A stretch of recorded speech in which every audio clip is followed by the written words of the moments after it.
Thank you, Mr. Secretary, and good morning, everyone. As in years past, I'd like to take a few minutes to share some of the major developments we found in this year's human rights reports, and then I'd be happy to answer some of your questions. The year 2013 may well be known for some of the most egregious atrocities in recent memory. This includes events in Syria, where a single chemical weapons attack last summer killed over 1,000 civilians in a single day. And in North Korea, where rampant disappearances, detention, and torture were so deplorable that just last week, the UN Commission of Inquiry compared the regime's actions to those of Nazi Germany or Stalin's gulags. We document these and other human rights violations and abuses in a series of reports covering almost 200 distinct countries and territories. They chronicle those violations and abuses that generated headlines and those that took place in relative obscurity, those that continued unmitigated, and those that have receded in part due to domestically driven change or international pressure. For more details, I'd encourage members of the press and audiences all over the world to delve into the full reports online at www.state.gov or humanrights.gov. For now, I'd like to focus on several trends that stood out and have continued into this year. First, as President Obama declared at the UN General Assembly last September, a growing number of countries are cracking down on civil society and restricting the freedoms of association and peaceful assembly. Evidence of this reality is apparent in every corner of the globe. In Sri Lanka, where attacks against activists and journalists contributed to an environment of fear and self-censorship. In Cuba, where the government organized mobs to assault and disperse those who sought to gather peacefully. And in Egypt, where state security forces killed hundreds of demonstrators and the government arrested many activists who led the 2011 uprising against the Mubarak regime. Now, 2 months into 2014, the trend persists in Venezuela, where the government continues to stifle dissent through force and restrict information sharing on television, radio, and the internet. And it continues in Russia, where the government just sentenced 7 of the Bolotnaya protesters to between 2 and 4 years in jail in a politically motivated trial. In Ukraine, however, when a sustained civic protest movement calling for government accountability and reform was met with increasing violence, former supporters of the government broke with their party to come together with the opposition in the national legislature. In response to the violence, the parliament established a government, revised the Constitution to create checks and balances, and committed to early presidential elections. These are the first steps to help the country move beyond the current crisis and pursue the more democratic and prosperous future that the people of Ukraine deserve. The power of the people has rarely been as evident as it has been in Ukraine this winter and this week. At the same time, 2013 witnessed another troubling reality. When voices are stifled through intimidation, violence, or even indifference, societies suffer. Too many countries placed restrictions on free expression, both in the streets and online. Some governments, like Turkey, restricted media freedom by imprisoning scores of journalists. Others, such as Egypt, used intimidation through politicized legal action against reporters. And still others, like Ecuador, used libel laws to suppress political criticism. Throughout the year, many individuals were silenced as well. The Saudi blogger Raif Badawi was sentenced to prison and 600 lashes for espousing liberal thought.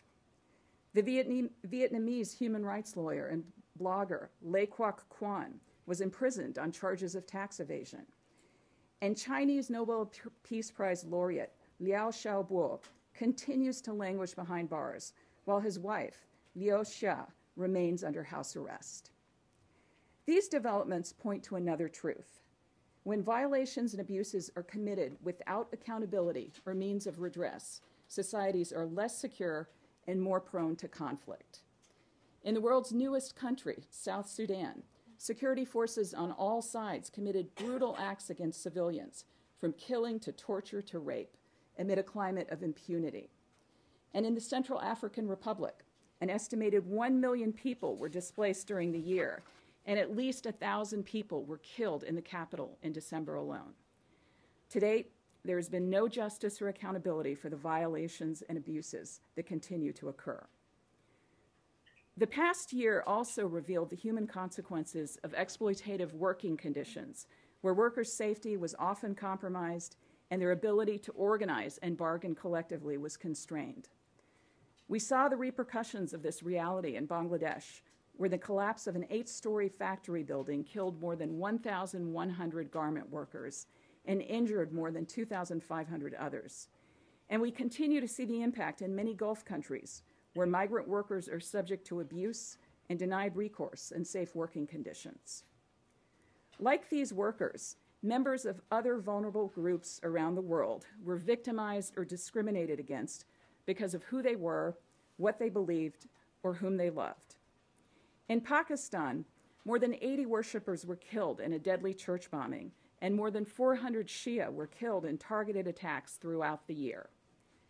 The Iranian government continued to imprison many Baha'i faith leaders, as well as Christian pastor Saeed Abedini, and so many others, for the simple act of practicing their faith.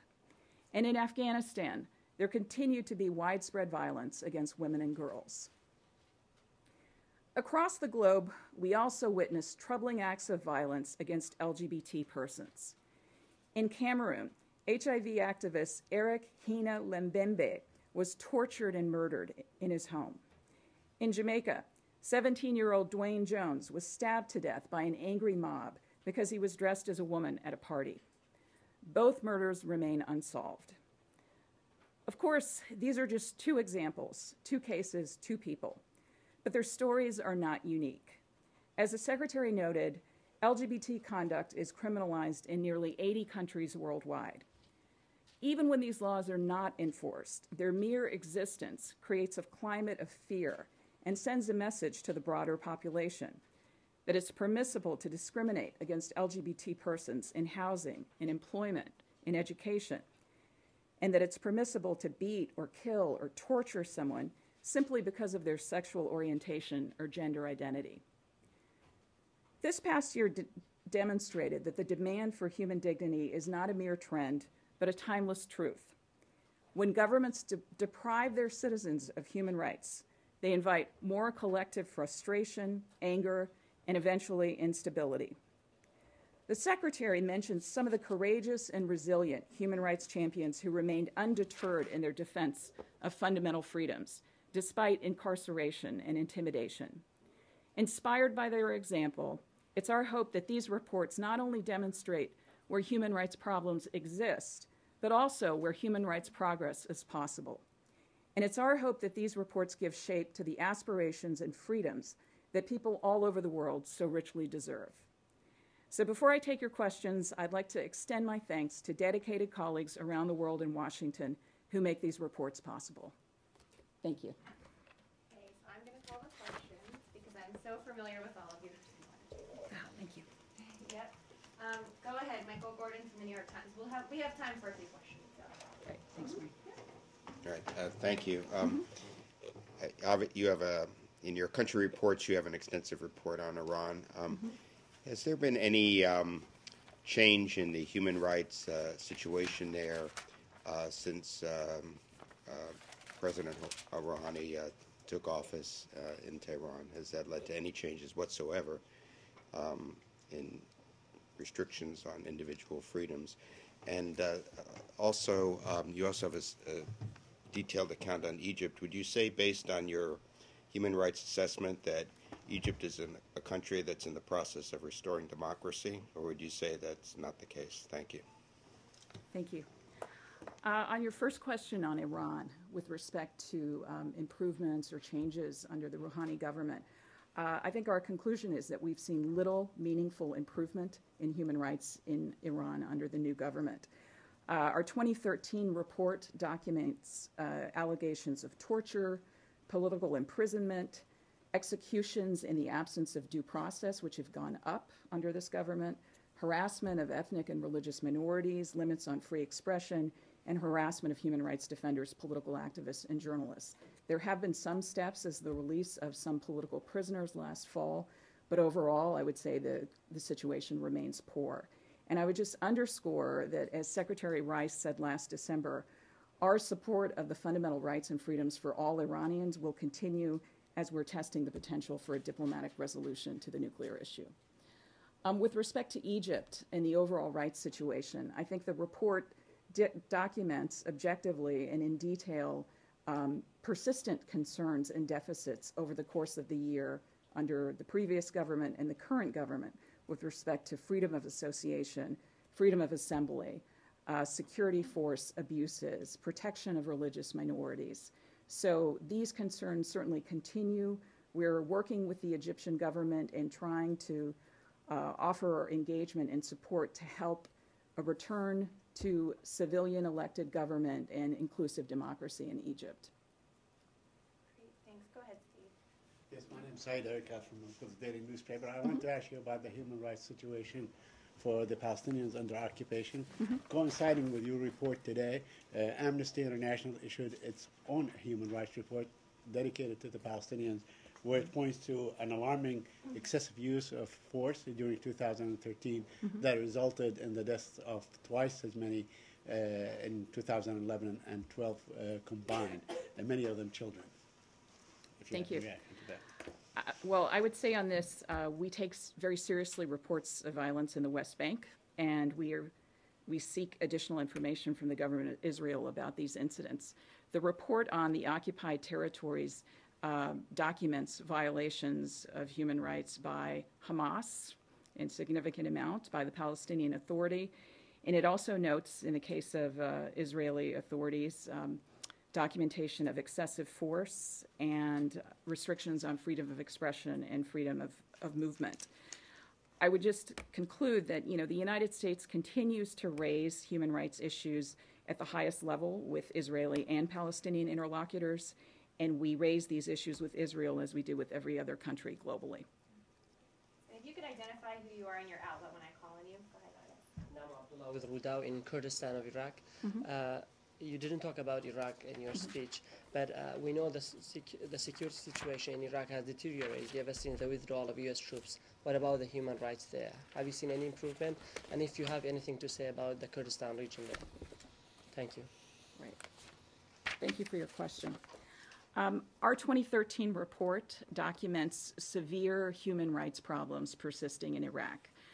We've taken note of politically motivated sectarian and ethnic killings, including by non-state actors such as al-Qaeda-linked Islamic State of Iraq and the Levant, credible reports of torture and abuses by government actors and illegal armed groups, lack of government transparency, and all of this exacerbated by pervasive corruption of within government and society. We documented significant increase in terrorist violence across the country, including the indiscriminate targeting of civilians. With respect to ethnic and religious minority communities, I would just note that our efforts are absolutely in the direction of protecting these groups and strengthening Iraqi political institutions and supporting civil society engagement in political processes. Sorry, we just saw the death of a Kurdish journalist. Did you talk about that in the report? For that, I would have to refer you specifically to the report, but we can get back to you with some additional details. Thank you. Go ahead over here, yes. Yeah, my name is Wan Ha, Radio Free Asia. About the right situation in Vietnam, especially I heard the secretary and you yourself mentioned about Hanoi and Vietnam and about the social society in Vietnam. But after the UPR in Geneva this month, so the restriction, like the harassment against the dissident and the civil society in Vietnam become alarming. So my question is, what do you think, according to you, what do you think that the U.S. authority could do into helping Vietnam to improve the rights situation, to respect the human rights of their people? Okay. Well, I would underscore that we continue to call on the government of Vietnam at the highest levels to make progress, to comply with its international human rights obligations and commitment, and we've made clear that doing so will allow us to further the bilateral relationship. Part of these our concerns include what you mentioned, the inability of Vietnamese civil society activists to travel to Geneva for side events with respect to Vietnam's Universal Periodic Review. We've also underscored our deep concerns on cases of political prisoners like Lê Quoc Quan. And we are continuing to engage on all of these issues. We were very concerned and noted in the report the November conviction of 13 Roman Catholic bloggers with prison terms ranging from 3 to 13 years. And I would underscore this point. Restrictions on freedom of expression, especially online expression, imprisonment of dissidents using vague national security legislation, harassment of activists. We saw the reports this week of the assault of dissident Nguyen Bac Duyen just on Monday. These are all part of our core human rights concerns and core bilateral concerns with Vietnam. Thank you. Yes, Tolga, you've had your hand up for a while. Go ahead. Yes, Tolga, go ahead. Thank you. Tolga Tanis with Hürriyet. Thank you for this report. And I had a quick question regarding the statement on Turkey. You, for example, you're characterizing the events after December 17 Grad probe in your report as scandal. And you are emphasizing very clearly that law enforcement and the judiciary were subject to executive branch influence. So my question is, when Mari, for example, is in podium, she's not using those remarks as a talking point. What is the I'm questioning the role of this report. What is the influence of this report on the administration policy toward other countries? I would say that these reports are, have a singular importance with respect to a public and objective assessment of the human rights situation in all the countries in the world, including some of our closest partners. So we base the criteria in the report on principles within the UN Declaration of Human Rights. This year's reports do have more detailed information than previous years on issues pertaining to corruption and accountability. That's with respect to all of the reports. And with respect to what you mentioned on Turkey, I would say the report reflects our concerns about due process, effective access to justice, and the importance of independent judicial processes and investigations for rule of law. Human rights are part of our broader engagement with Turkey, obviously on a very wide range of issues of strategic and mutual interest. And these rights concerns relate to issues like freedom of expression, the state of minorities and vulnerable populations, and due process and rule of law. Thank you. Yes, let's go all the way in the back. Yes, go ahead. Hi, Brian Harris with Interpress Service. I was wondering if the report references at all the repression of pro-democracy advocates in Bahrain.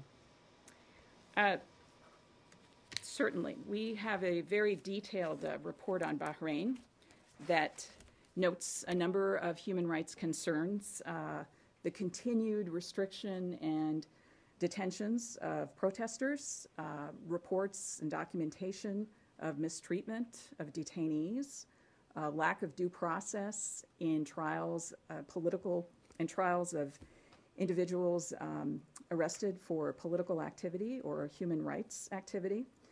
In response to this, this is part of our ongoing engagement with the Bahraini government, where we have urged them to take the necessary steps in advancing and protecting human rights to foster an environment that allows for dialogue and political reconciliation.